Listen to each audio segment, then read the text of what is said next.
Hi, friends.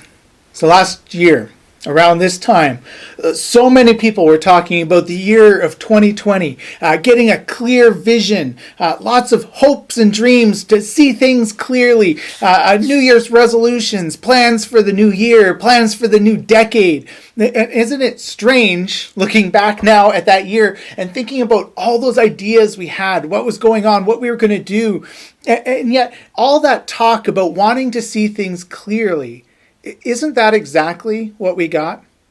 The year 2020 was a year that did open our eyes to the reality of the things in this world. We just didn't like what we saw. Isn't it crazy to think that around this time last year, it seemed like the biggest news story of the year might be those fires that covered most of Australia. We were seeing the devastating effects of climate change and how fragile our earth is and our lives in it. Then COVID hit. Things got closer to home, revealing our food insecurities, how we couldn't find yeast, the precarious financial situation that many people live in, the inadequacies of our healthcare system and our long-term care for seniors. The lack of toilet paper revealed perhaps our human tendency to hoard in a time of crisis rather than risk generosity. And then we watched on the news as Ahmaud Arbery, Breonna Taylor, George Floyd were murdered. Our eyes were opened again, probably, to the realities of the systematic racism and the hatred that our Black and Indigenous brothers and sisters face. A lot of us saw, maybe for the first time, the way that we have been living blinded by our white privilege and the reality that we just need to take seriously the voices of this Black, Indigenous, people of color that are dying on the streets. We saw deep divisions within our culture, this huge division in the political world and the political parties, the distrust and the brokenness of both our system and our leaders, as well as in our communities. We have seen these same divisions revealing themselves in the church. I think for myself, I've seen personally and been deeply troubled by the failure of discipleship that seems so evident in the lives of many of those who call themselves Christians, who say that they follow Jesus. As one person has said recently, evangelicals have a Jesus problem. They never say Jesus. One of my favorite theologians, Miroslav Volf, responded to this comment. He says, frightening as it sounds, this might be right. Like, prove him wrong. Give him examples of where evangelicals, particularly the evangelicals we see south of the border, right? Prove him wrong, giving examples of where they rely on Jesus in their views on poverty, immigration, health, law enforcement, war, and the environment. One of the things that I think that we can see clearly now in 2020, more clearly now in 2021 than we did in 2020, is that our discipleship has been formed by many things and many voices, but the one that should be most prominent, the person who is called to be the center of our faith, has often been domesticated or silenced. And so what's the goal of 2021? Like, do we even dare attempt to make a goal? Perhaps where 2020 gave us a clear vision of the reality of the world that we live in, maybe 2021 is to be the year of healing, of recentering and realigning our discipleship with the way of the crucified Jesus of Nazareth. I actually think healing is a good and important analogy. Right? If you're healing from something serious, it requires addressing the issue, maybe a surgery and you need to remove a tumor, right? After that surgery and addressing the issue, it requires ongoing care and attention. We want to make sure that wound doesn't become infected to make things worse than they were before. It takes attention, that we pay attention to what's happening there. We don't move beyond what our body is ready to do yet. But the hope is that eventually we'll become stronger and healthier than we were, and we won't have to deal with that issue anymore because it has actually been dealt with. So if we're thinking about something like healing in the area of racial injustice, It's a helpful reminder to think racial injustice hasn't gone away since it's moved off the news cycle. More innocent black people have been murdered. More indigenous people continue to suffer from colonial attitudes and actions that keep them marginalized and traumatized. Posting a blackout on Instagram doesn't take away the tumor. The danger is that we think, oh, we made progress. Now let's move beyond that. But we actually leave an open wound that can get infected and rot.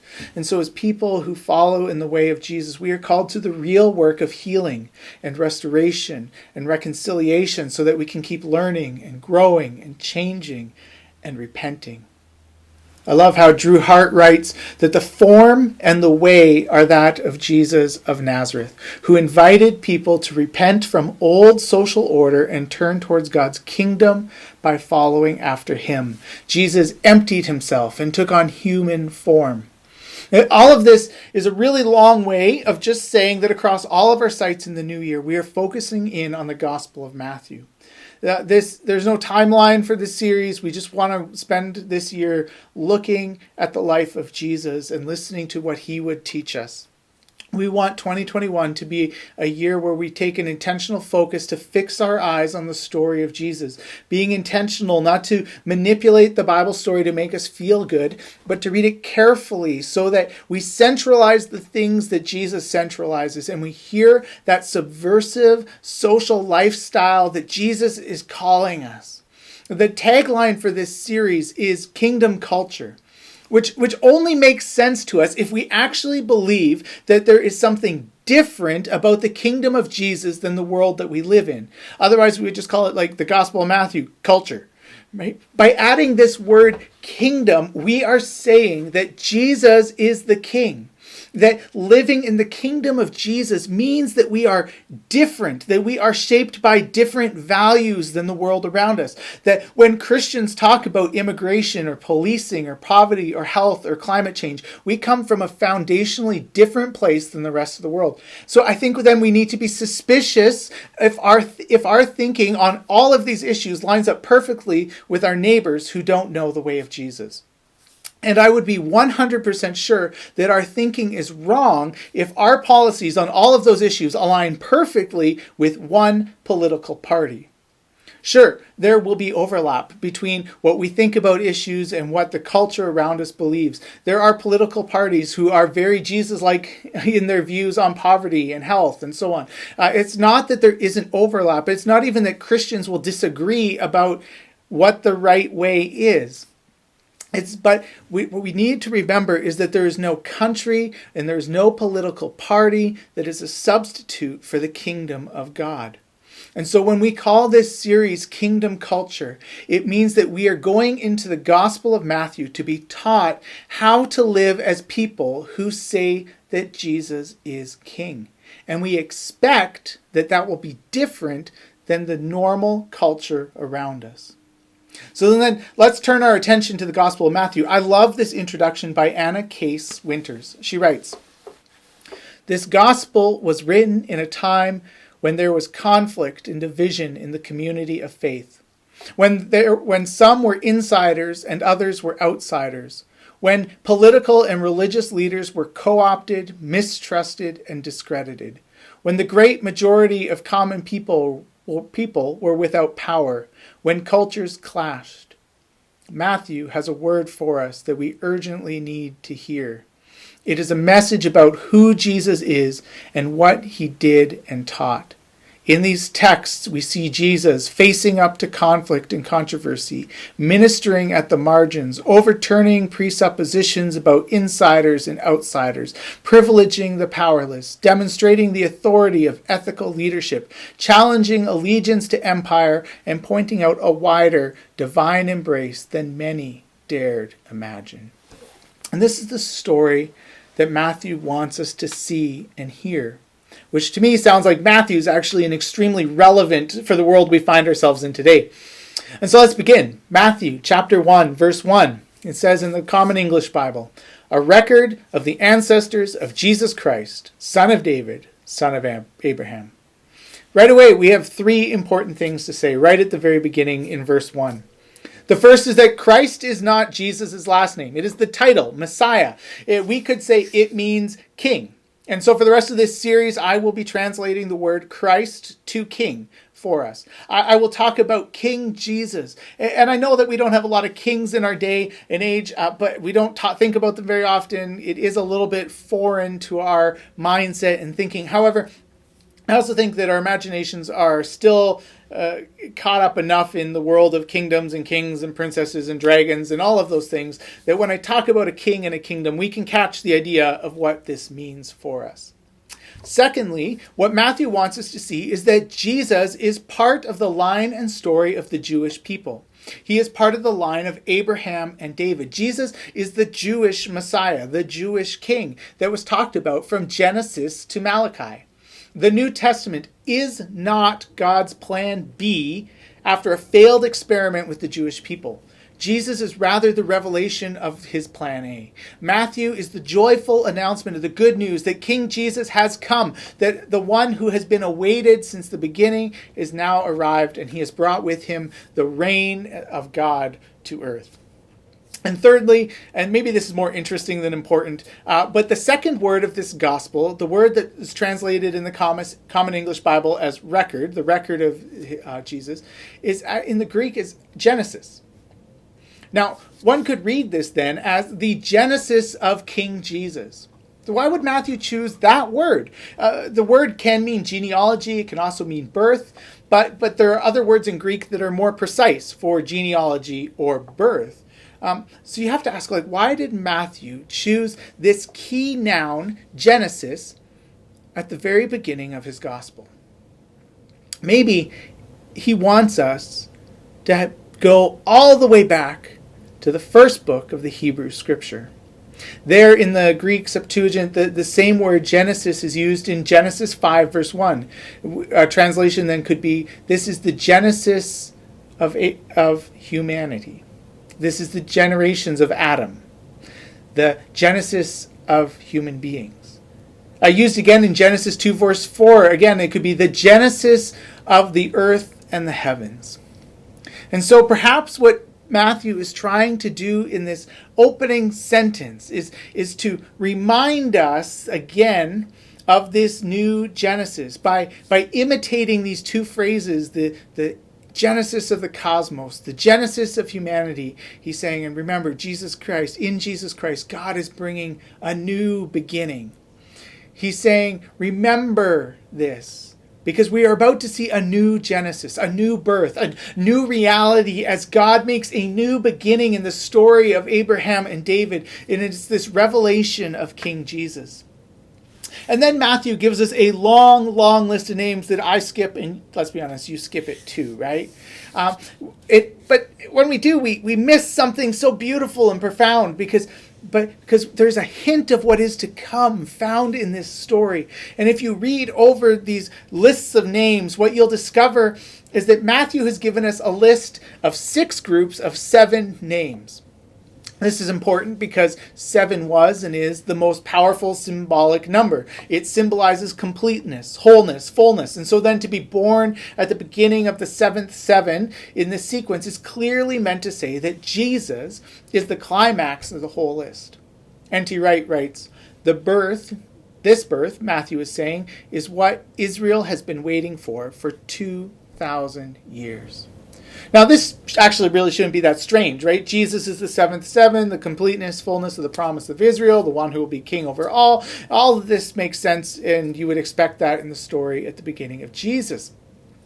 What is strange is these 4 appearances in this list. In a traditional genealogy, what is important is the fathers and the sons. Women don't have a place in an ancient genealogy, and yet there are 4 women found in this story. Verse 3 says, Judah was the father of Perez and Zerah, whose mother was Tamar. Verse 5, Solomon was the father of Boaz, whose mother was Rahab.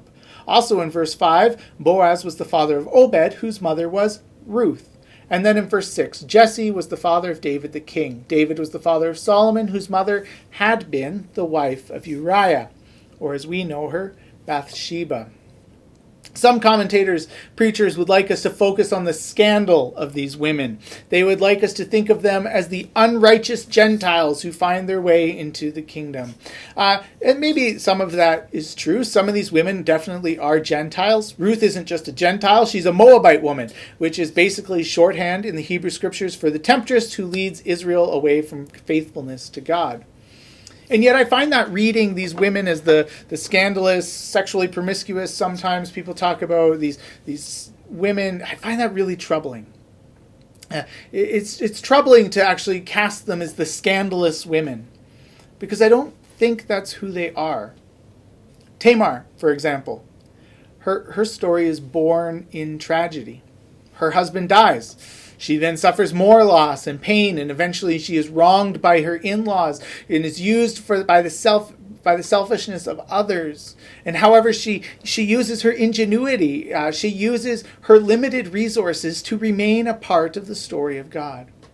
Rahab isn't an Israelite, yet she finds her way into the story of Israel's king. Ruth the Moabite, rather than being the one who leads Israel astray, actually becomes a model of faith and faithfulness. The wife of Uriah, Bathsheba, is the victim of the lusts of a man in power. I love that Matthew chose to include these women in his story. A picture here of an artist's rendition of these women. And notice how each wears a crown, symbolizing their part in the royal story of King Jesus.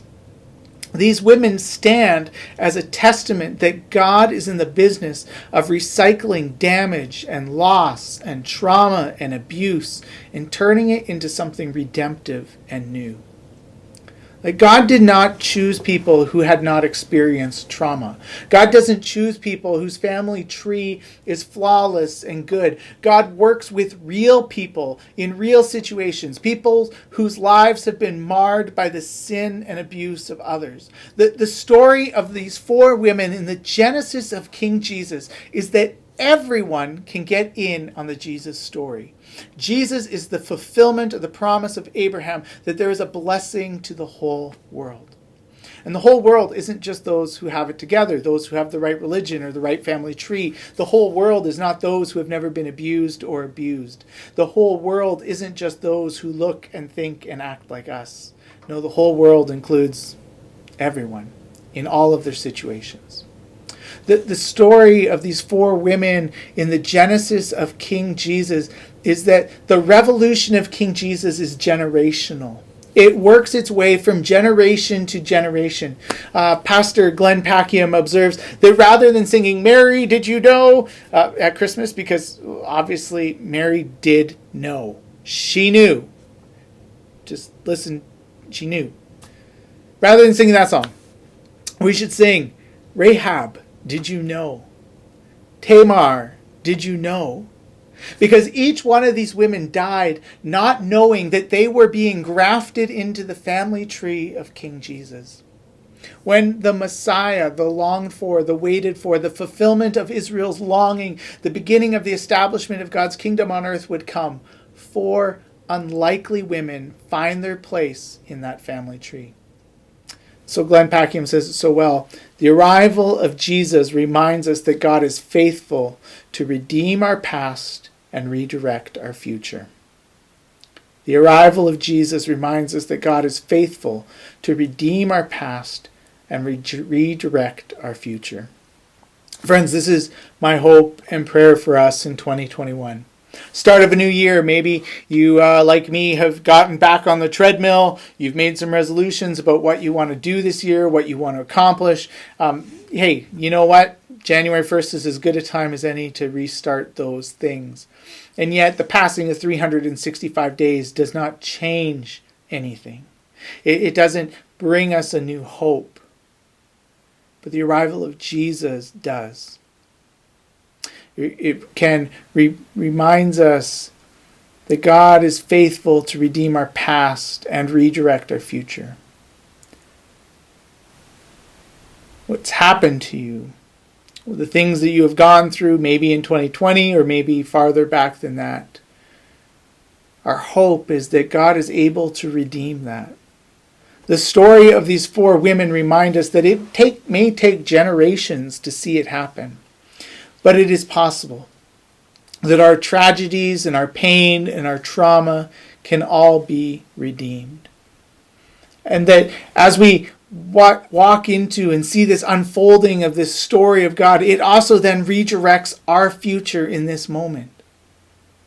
That there is hope now in this walk, that we can walk differently. As we walk into 2021, let us be listening to King Jesus, allowing him to direct our future in the places we go, the things we do, the conversations that we will have in this next year and on. Grace and peace.